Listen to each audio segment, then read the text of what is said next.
ايطاليان هوت شوكليت.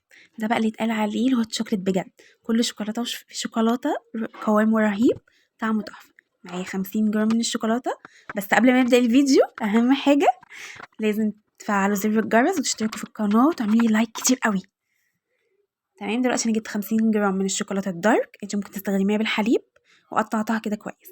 بعدين معايا كوبايه الا ربع من الحليب، وعليهم معلقه كبيره من النشا، هدوبهم كويس في بعض. معايا كوبايه ونص من اللبن الحليب، طبعا دي غير اللي استخدمها فيها النشا. معايا معلقه من الكاكاو الخام، ومعايا رشه من الملح، ومعلقه كبيره من السكر. الكميه دي يا جماعه هتعمل لي كوبايه كبيره من بتاعه الشاي، وكوبايه صغيره من بتاعه القهوه. وطبعا الملح عشان يظهر قوام الشوكليت اكتر. هقلب كل ده في بعضه، وهقلبه على النار، على نار هاديه خالص. اهم حاجه ايدي تبقى فيه، واقلب باستمرار.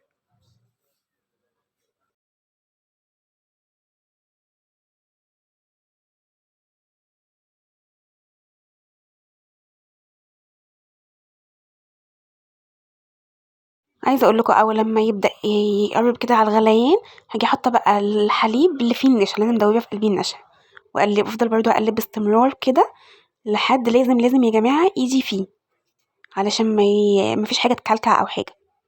هفضل اقلبه كده كده كده على طول.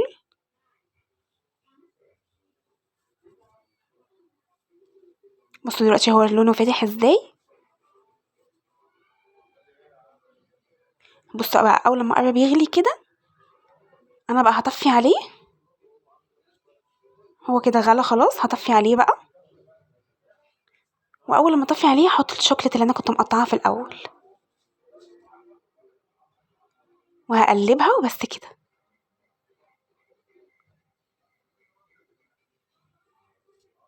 اتفرجوا بقى على الجميل، خطير بجد خطير. بصوا شايفين طعمه تحفة جدا. عايزين تخففوا على كده يعني اكتر من كده، ممكن تحطوا كمان نص كوباية من اللبن. بصوا شكله عامل ازاي وقوامه عامل ازاي، حلو قوي قوي قوي قوي.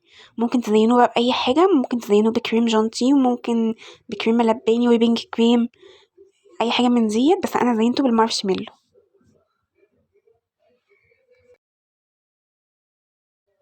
طبعا ده من مشروبات الشتاء الأصيلة يعني. فبجد بجد طعمه حلو قوي قوي، وقوامه غني قوي بالشوكولاتة. الناس اللي بتحب الشوكولات هتحبه قوي. وهيدفيكوا قوي قوي قوي في الشتاء والجو الساقعة اللي احنا فيه ده. وبكده نكون وصلنا لنهاية الفيديو. بس استنوا بقى، رايحين فين؟ ما تنسوش تحطوا لي اللايك وتعملوا اشتراك للقناة، ما تتفرجوش وتطلعوا تجروا. وكمان عايزة كمان كومنتات حلوة قوي، يعني تشجعوني بيها اعمل لكم حاجات حلوة جدا. يلا باي، بحبكم قوي.